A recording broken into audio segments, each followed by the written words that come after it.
So, welcome back. Up until now, we have been talking about diseases in medicine that have a very clear cut definition, meaning that if the sugar is high, it's called diabetes.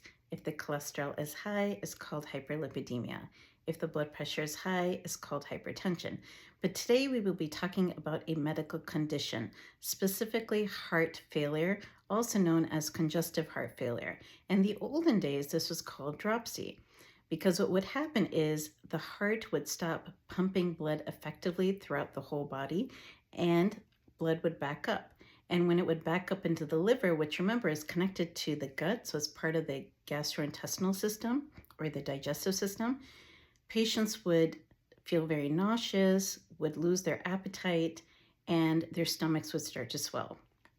As blood backed up into the lungs, patients would have trouble breathing, and as it backed up into the legs, it would cause a lot of swelling in the legs itself.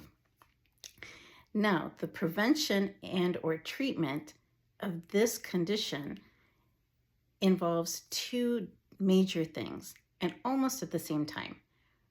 First, the blood going to the heart has to be maintained. It has to be a good blood flow.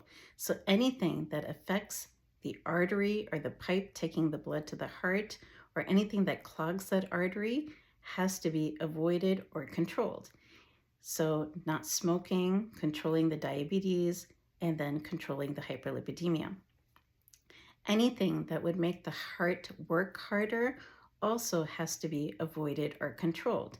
So avoiding obesity, controlling the hypertension, and then as we already learned, don't irritate those kidneys.